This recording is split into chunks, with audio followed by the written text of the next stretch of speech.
Okay, sweet. It looks like we're live. Hey, everyone, comment in the chat where you're tuning in from. And thanks so much for coming on this fireside chat with intern makers and Ricki. Ricki will be very valuable for our community to learn about your experience and how they can land their dream internship or job. And intern makers truly believes that stories can change lives, and we hope that someone out there can listen to your story and be inspired by it. I know I sure have been. So to kick us off, could you please just share a little bit more about your story and background? Yes. So first off, thank you so much for having me. Super excited to be here. Hello, everyone. A little bit about my story, I guess, begins. I'm from Dallas, Texas. That is my home. I went to school there, grew up there. I actually stayed local for college. I went to UT Arlington, which is not necessarily a big school or anything like that. Most people associate it with UT here in Austin, where I currently sit. And then realized that I did not know what I wanted to do. I started off as a nursing major. Don't like blood, was not my thing. I actually ended up changing my major 6 times, y'all, 6 times before I figured out. I was like, you know what? I actually want to live in New York and live with the big lights. And so I got my degree in marketing communications. And so from there, I couldn't find a job. So I decided to go to graduate school. And let me just put in there, I also wanted to go back to school because I did a study abroad my senior year. And I was in Europe for half a semester. So I was like, I actually want to go back to school so I can study abroad again. And so when I entered my graduate program at FIU in Miami, I actually studied abroad again in Belize. So it all kind of worked out because I was like, I'm traveling on scholarship, trying to figure out my life, who I am, my purpose. And that's where I got my master's degree in human resource management. And actually just fell into the HR world, which I've been doing for the past 10 years. I've worked in both entertainment, retail, healthcare, and now big tech. So really enjoying just kind of being here, being able to tell my story to other people. I do come from a first generation background, non-traditional in terms of I didn't go to an Ivy League, they would consider, but I was still able to land my dream company, which was Google. So, yeah. Well, that is so awesome. And yes, snaps to being first gen. So am I. It looks like we have people from all over here. I'm just going to shout them out real quick. We got Pakistan, LA, Seattle, another from Seattle. We got Kansas, Texas in the house, another Texan, New York, the Big Lights, the Big Apple, Atlanta, and San Diego. That's awesome. I'm loving the engagement that we're having so far. Continue commenting in the chat where y'all are tuning in from. And you actually segued off into the next question, which is what made you want to pursue a role in tech? Yeah, so I always knew my end goal was going to be tech. I would tell my family members, I was like, I'm going to work in tech. I'm going to retire at Google or at Facebook or Amazon, somewhere to where all I need is a laptop to do my job. I want to be able to work from the Bahamas. I want to be able to work from going back to Europe where I studied abroad, and I don't want to have any problems. And so it was my long-term, when I turned 40 type of goal. I actually started working at my last job where I got completely burnt out and I was just super unhappy. And that's when I was like, I need to do something different. And I was applying to all these roles. I know some people who've seen my story, seen my post, they saw I applied to over 218 companies. This is while I was the director in my last position, applying, within 2 years of 218 companies, not getting any type of yeses or any type of feedback. And it's oh, you're too junior, all these things. And I was just gosh, at this point, what do I have to lose? And so I set out this 10-point strategy plan to mapping out where I want to be, what makes me happy. And once I started figuring out what I want to do, what makes me happy, not being defined by my title, by my role, or by any of these individuals who were telling me no, that's when I was like, hey, I should just go for it. And luckily I had a great support system who was just like, at this point, just like write down where you want to be and shoot for the stars and you'll land, or shoot for the moon and you'll land in the stars. And that's exactly how I ended up getting into the tech field. So. That's awesome. It's so incredible. And I mean, like, kudos to you for like still pushing through after, you know, applying to so many companies. What would you say like really got you through that? Was it focusing on the 10 strategy plan that you just mentioned? Yeah, that was part of it. I'm not going to sit here and lie. I'm going to be completely open and transparent. Like it was a struggle some days getting out of bed and realizing like you're so valuable, yet people are just constantly telling you that you're not, right? And in some form or fashion, or recruiters constantly ghosting you. And like, I was so happy during the interview. And I honestly had to lean a lot on my support system, a lot on like, this is the plan I set out. So I journal a lot. And for me, it was one of the ways to where I would write down affirmations of I am enough, I am strong, I am valuable, I know my worth, and just reminding myself that if these people aren't willing to take me on, then, you know, they don't deserve me. They don't deserve my talent. And that's really what kind of got me through. That's so incredible. I love that. I feel like it's such like perfect timing, right? Like with everything that's going on now for like anyone's like on the job hunt or like looking for an internship. Yeah, great tips there from Ricki. And I'm going to, before leading into the next question of life outside of work, when you started journaling, is that what inspired you to write your book? Oh my gosh. I thought you never asked. Yeah, so I've been journaling. I'll be honest, Elsa. Like ever since I was a little girl, I had like a dear diary, and my brothers would try to sneak in and break into my diary. But I've always like written down my thoughts and just put them on paper.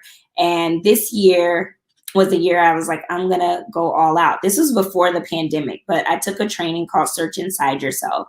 And during that training, it allowed me to focus on like internally what motivates me and what fulfills me, like outside of role, outside of titles.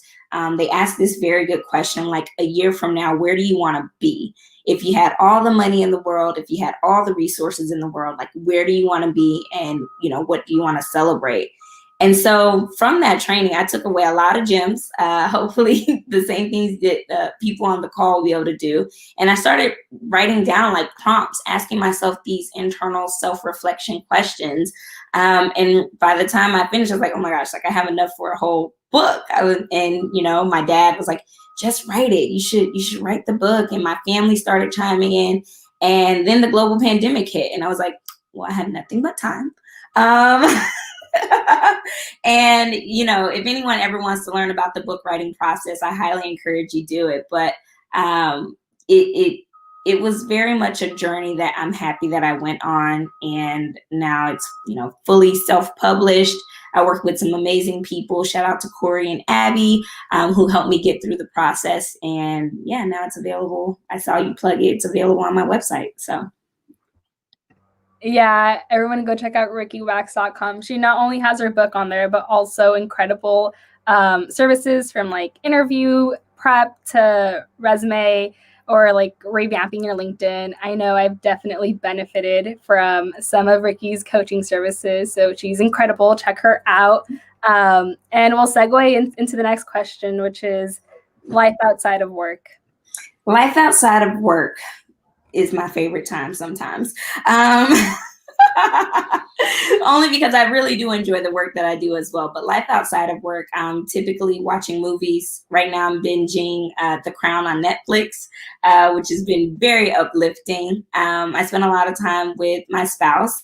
He's incredible. We work out together. We cook together. Last night I made my infamous spaghetti with sausage and like all these different meats inside of it.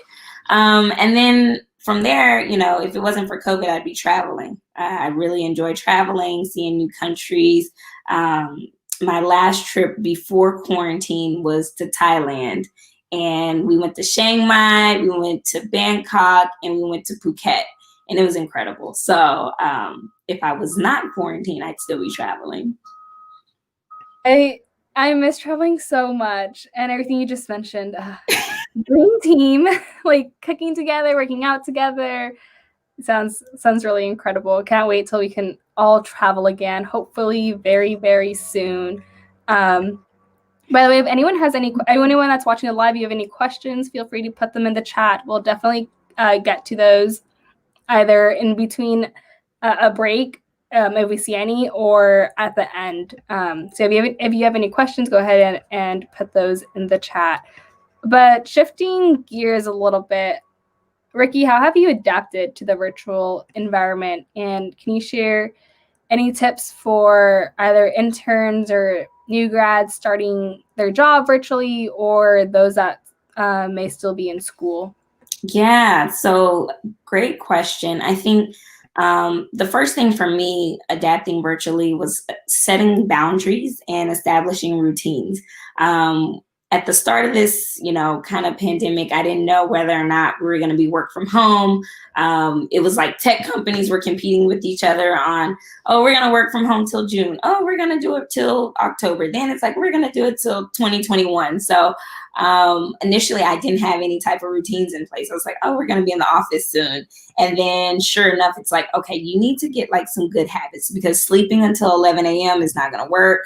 Staying up until like 2 a.m. isn't going to work.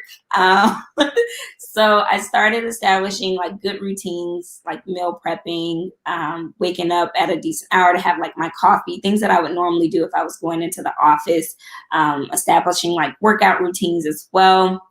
And then like limiting my screen time. So biggest tip would be, as you adapt virtually, just because you're at home and not around everyone, please disconnect.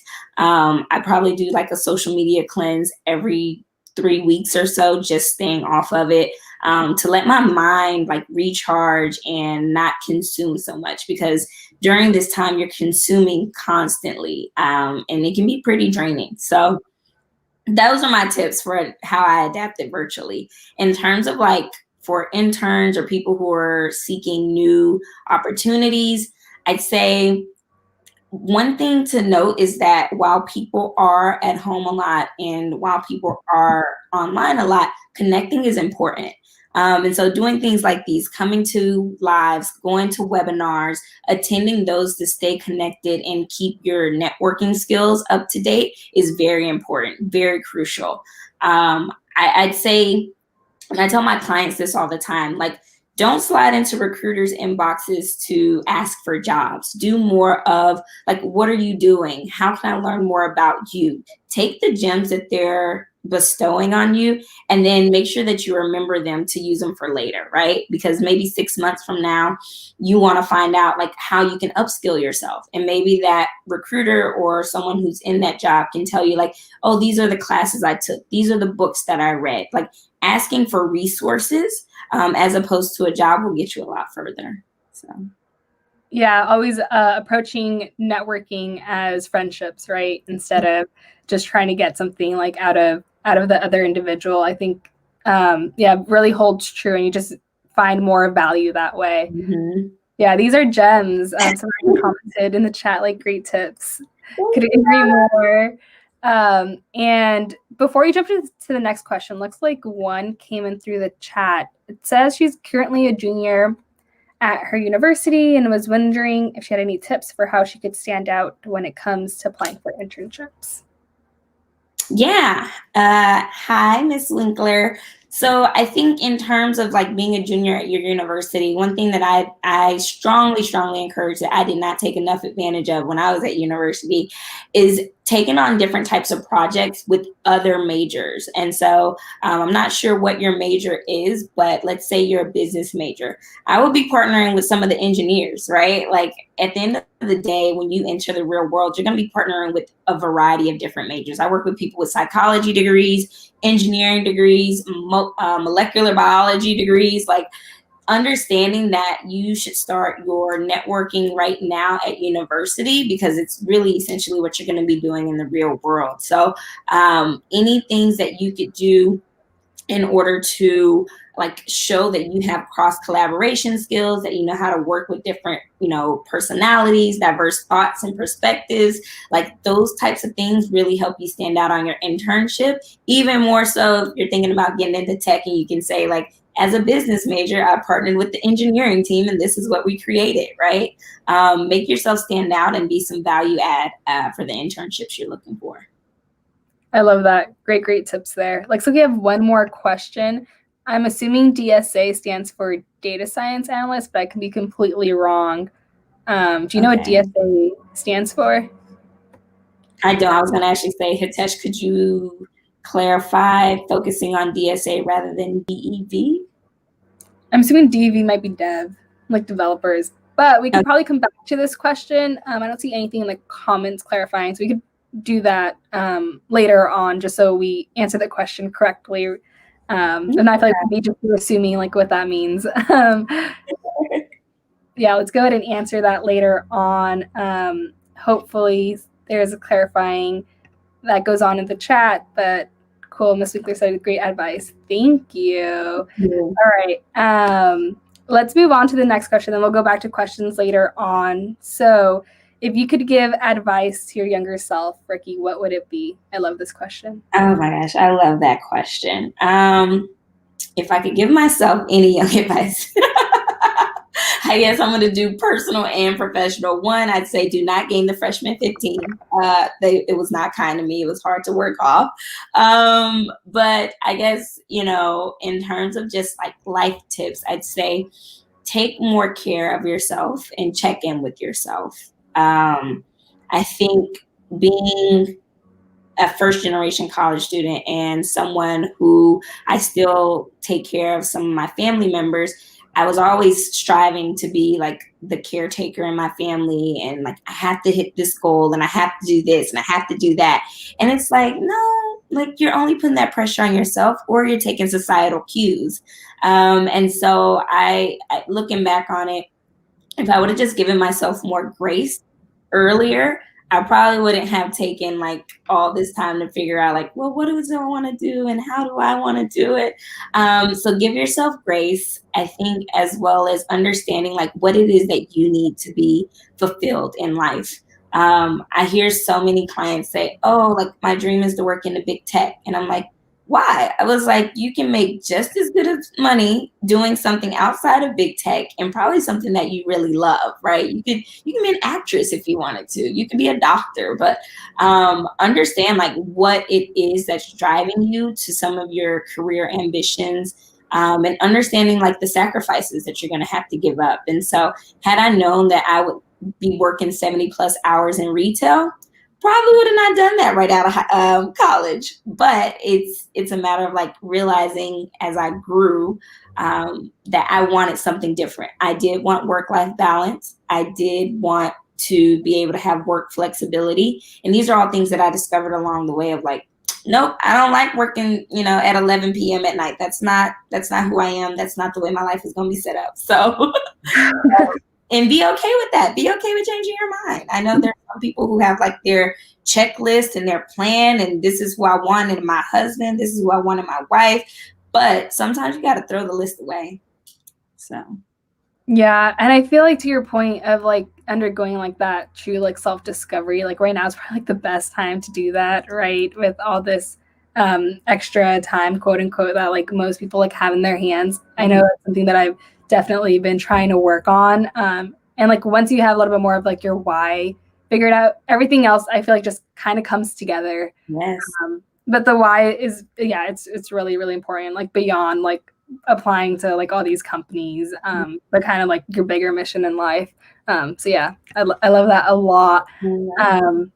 What tips do you have for anyone that may want to apply to your specific work position? So specifically, I don't know if I said it, but I'm a DEI program manager at Google for Google Search and Assistant. And I think my role, and this is for people who are very organized, who really enjoy paying attention to details, and for lack of better words, love like herding cats, because there's a lot of key stakeholders, a lot of buy-in that you have to get, a lot of approvals. And so as a program manager, right, your responsibility is to make sure that things happen, that people are following along with plans and keeping them up to date with the roadmap and things of that nature. So I'd say if you are looking at the PGM space and if you are interested in doing more of a program management role, understand what type of program manager you want to be. So there's program managers that are in new products. There's PGMs that are in like Android, PGMs who are in a variety of different product areas here at Google and, you know, in other tech companies. Understand, like, what do you want to focus on? Do you want to focus on product launches? Do you want to focus on DEI initiatives? Do you want to focus more on, you know, entertainment, if that's a PGM that you want to be into? Because listen, YouTube just posted a PGM role, and I was like, oh my gosh, I know people who would be great for this. And it's exciting because they love music, they love entertainment, they love being in that type of industry, and to be able to manage the different programs that YouTube is putting on is incredible. So my advice is to like figure out what areas you want to go into and what type of PGM you want to be. Yeah, and a follow-up to that is like, what specific traits do you think makes like a successful program manager? Patience. I was like, I didn't even need to think of that. Patience. Because as a PGM, one thing you have to understand is that a lot of your work depends on other people. A lot of your performance reviews depend on what other people are saying about you. Like, I don't necessarily determine myself successful if a product goes off, you know, without a hitch, or if it goes out on time and I meet all my deadlines. Like, sure, those are all great things. I consider myself successful as if someone says, hey, you really did great on that project. I want to work with you again. Ricki did great on this. Can you put her on my project? Like, when people want to come to me for advice or my subject matter expertise, that's when I've considered myself successful. I love that. And just another follow-up, how, because I know, like, from my understanding, and maybe like others' understandings too, for like program managers, you have to like meet certain deadlines, right? Mm-hmm. But sometimes like don't necessarily have like the full authority to do so. So like, how do you go like about that? Or what struggles have you maybe had there, or successes? That's a good question. I think in terms of like understanding the go part is building relationships. That's crucial. And so anytime I start a project, I'm always meeting with my key stakeholders first. I let them know like my working style, how I like to get things done, a little bit about me. So, you know, I'm very responsive over like instant message or any type of ping.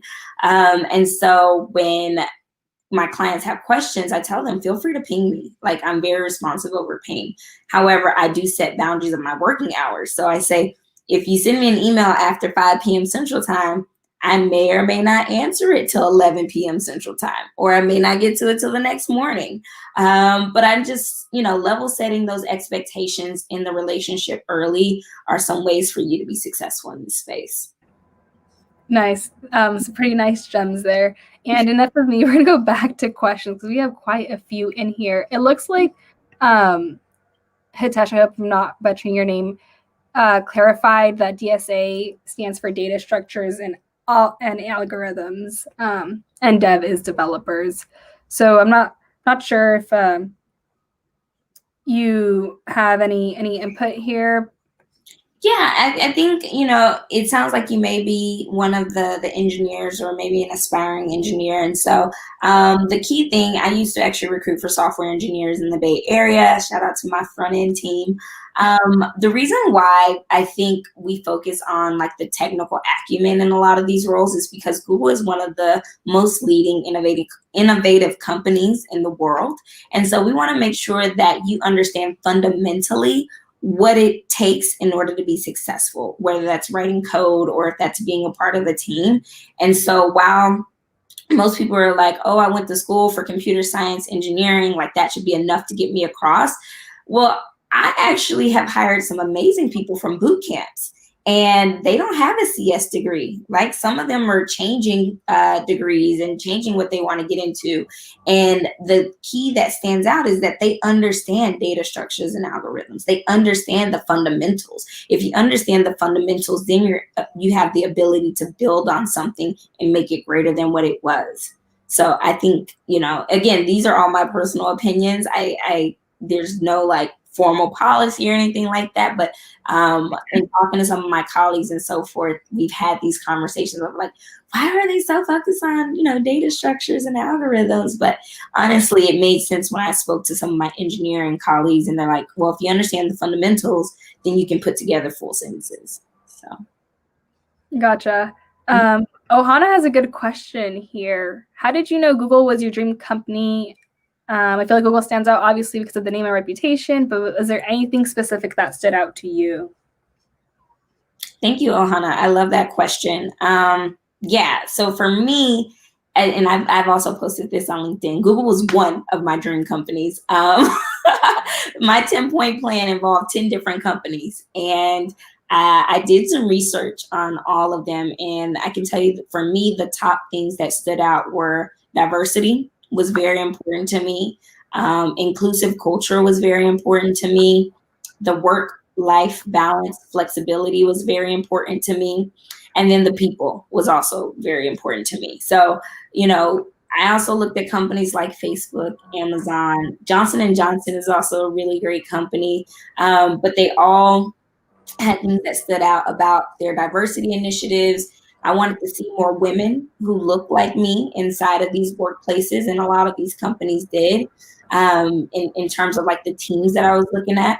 I know some people kind of reflect on like leadership and stuff like that. And it's like, well, for me, my immediate goal was just to get in the company. If I'm going to be the one to break the glass ceiling, then so be it. I always tell my manager, like, you will see me rising to the top because I'm here to break all the glass ceilings. So I think those are the things that stood out, because Google's also a place where you can progress your career. I don't always, I went from being a sourcer to a recruiter to now a program manager. Like, the career mobility is so important that if I want to go into sales or marketing one day, right, make the right connections, and I can kind of make that switch. So I think that's the reason why I chose Google.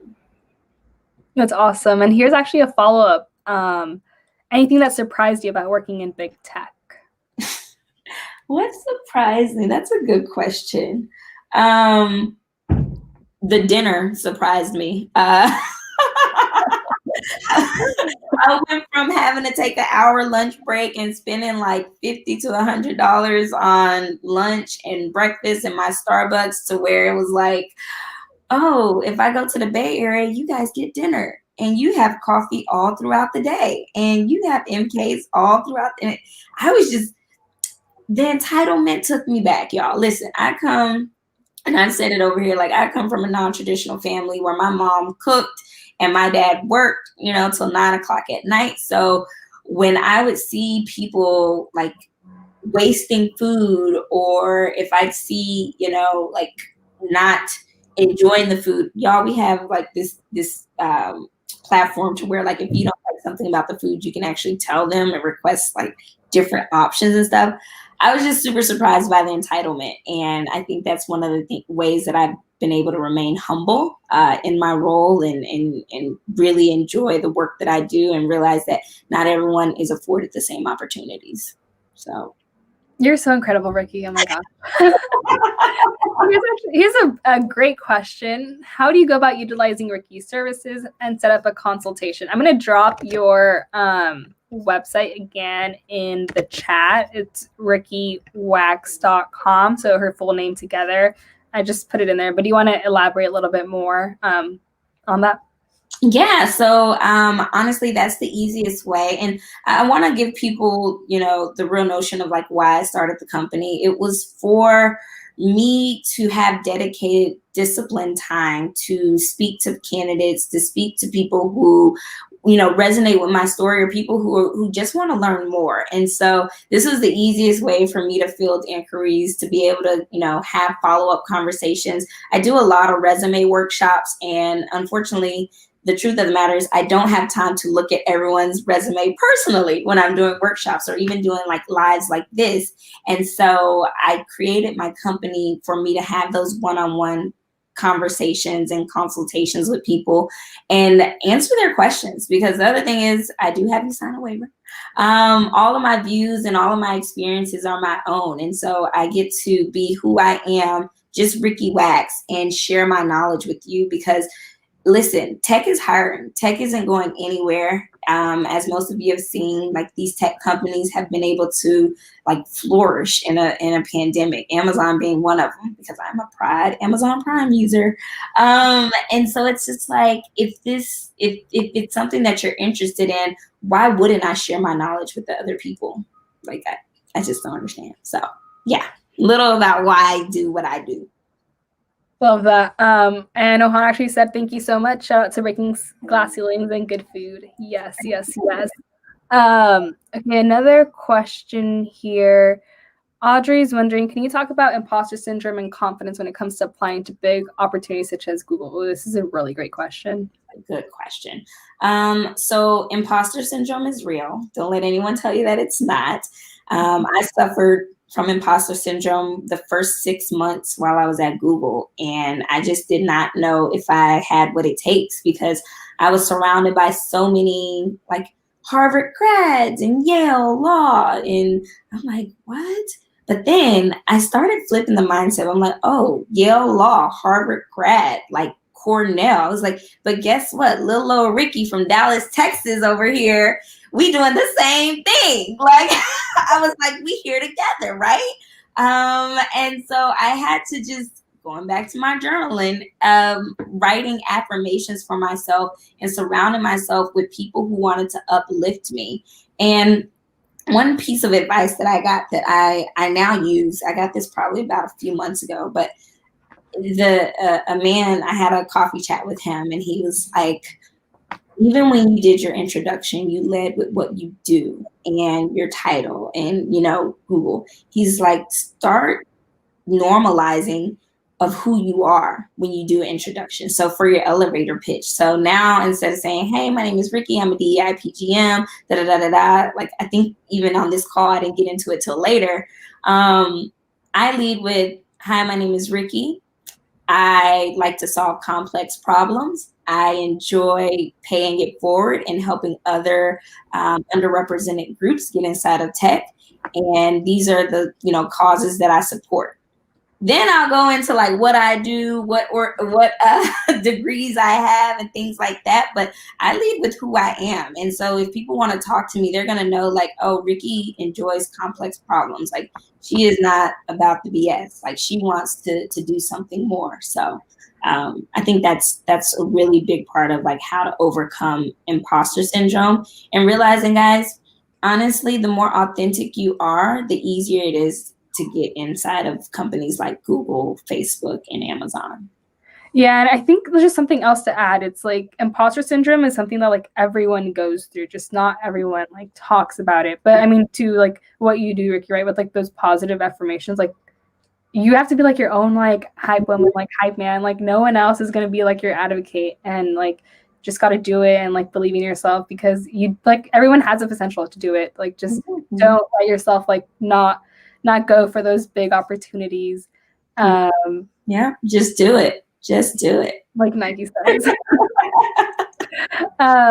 Sal is wondering if you got any specific training to be a program manager. What allowed you to get this role?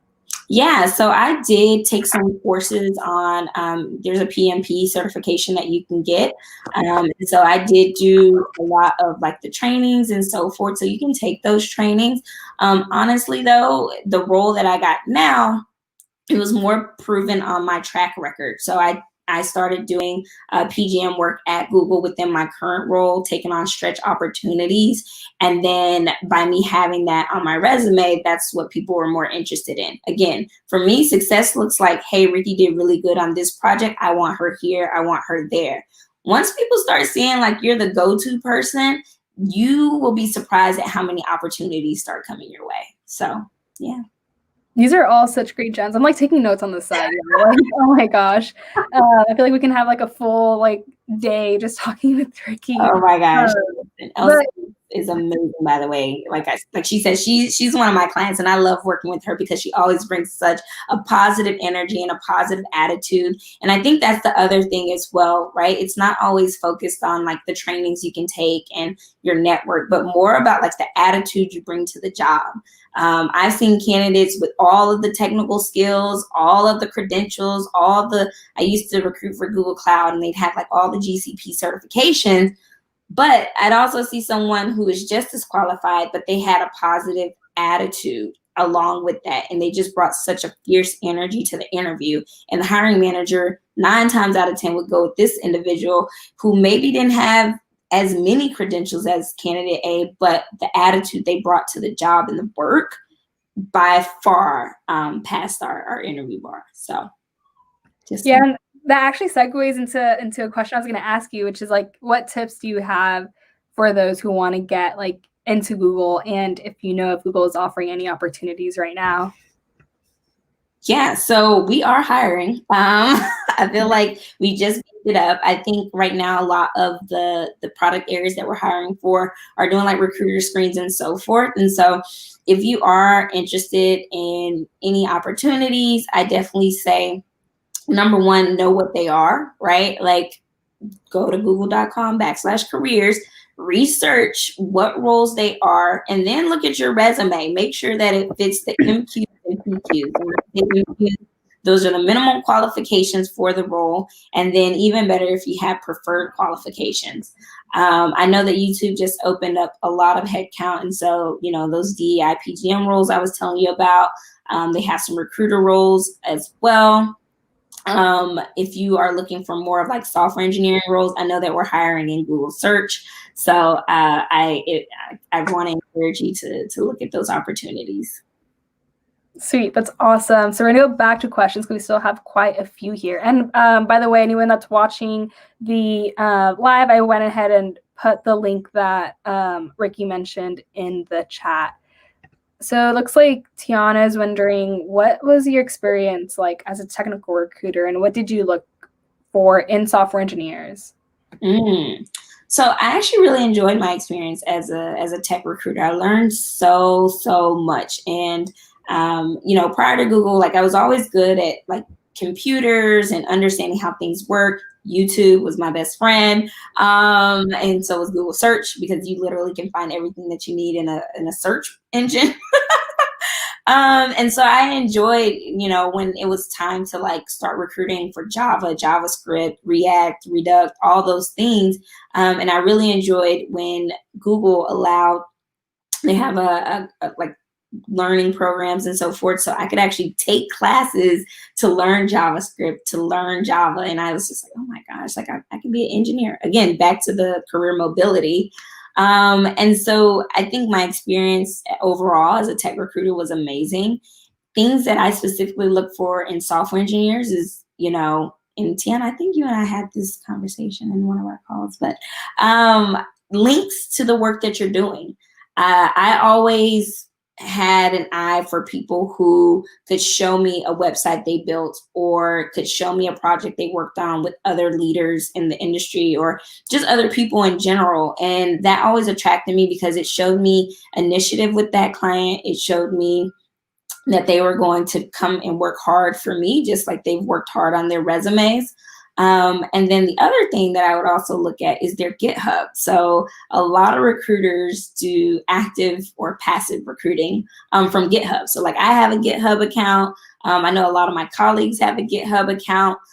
These are things that, most people don't even think about, but it's like, yep, we're trying to see like, how active are you? Because if you want to work in tech, understand like there's so much on the internet, and you want to make sure that you're giving the right message across. So yeah.